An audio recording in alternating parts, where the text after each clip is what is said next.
Alright, boys and girls, this is just the final part of the review that we did not get to go over in class. But please make sure you study everything we've working on and old quizzes and old tests. So this problem right here is from the packet. Pause until you find it. It gives you a function, and I can see that it is exponential because of the x right there. Represents the population X years since 2000 for a country. That might be good information. Since 2000. What is the population of the country in the year 2000? Well, that would be the y-intercept, which is right there. The population was 2,048.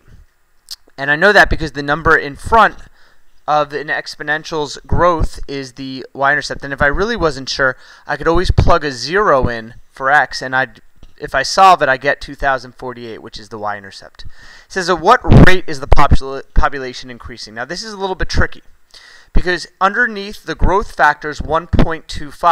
But remember, the rate is a percent. And when we're talking about percents, you got to remember that this number came from 1 plus the rate. Well, what plus 1 will get you 1.25, and that's 0.25. So that would let you know that it's increasing 25% a year. Right. If it asks you what the growth factor was, the growth factor is 1.25, but because it says the rate, we know it's a population.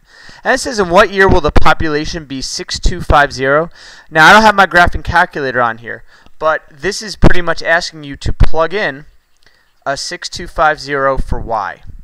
And if you do that, there's no way for you guys, you don't know how to find the what the x is.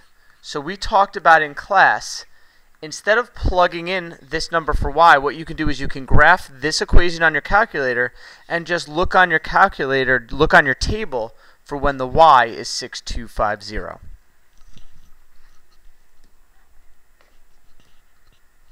Okay. Next problem, what is the value of the point where the graph is not continuous?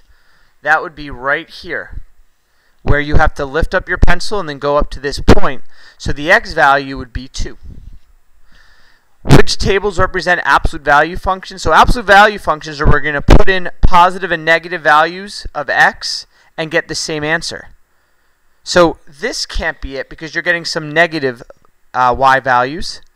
And all the rest have positive y values. So let's see which one works.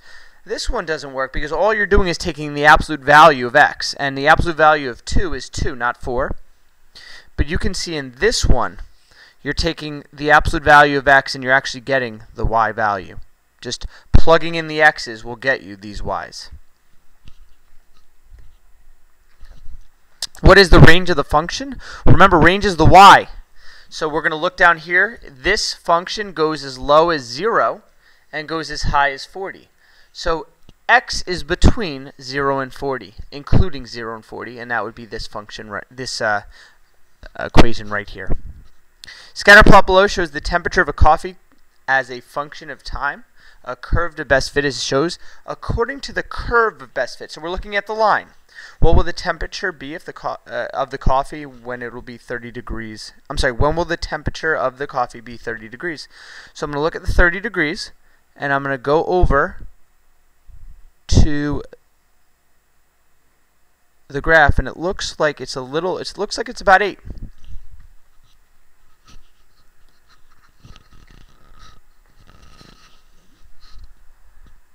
This one says, what is the maximum value of the function? That would be when y, it gets as high as 4. So that's D. I know that we said in class that we should always, for maximum, mention the vertex. But for this one, when it's just talking about the maximum value, you could either have written -1, 4, or they're just saying that 4 because it goes as high as y4. Number 6, number of hours it takes to do a job varies inversely. Key word there. So I know that the equation is going to be xy equals k. If it takes 6 workers 8 hours to do a job, well, how long will it take 5 workers to do the same job? So the first thing we need to do is figure out what k is. Well, 6 workers, 8 hours, that means k is 48. So I know that the equation, the amount of work to be done, there's 48 hours of work to be done. So this equation you're going to use, and then if you plug in a 5 to one of the values, you're going to get 5y equals 48, and then to solve it, you're just going to divide by 5. 48 divided by 5 is 9 and 6/10. Okay. Here we have, look at the table. Does the table represent linear, quadratic, or exponential? So as the x's go up by 1s, let's see what happens to the y's. This is plus 5, plus 7, plus 9, plus 11. Now, definitely not linear, because it's not going up by the same thing. Definitely not exponential, because you are not multiplying or dividing. But if you look at the difference of the differences, it is 2. And that's how you'd explain why, since the difference of the differences is constant, we know it is a quadratic function. The average speed of the amount of time it takes to get home vary inversely again. xy equals k.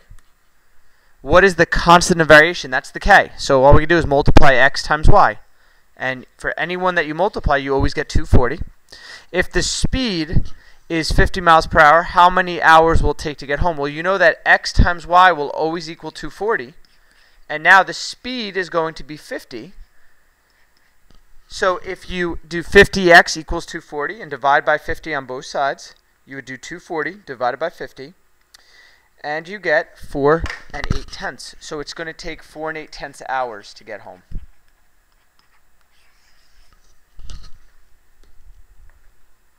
And then that's it for the ones that we did in class.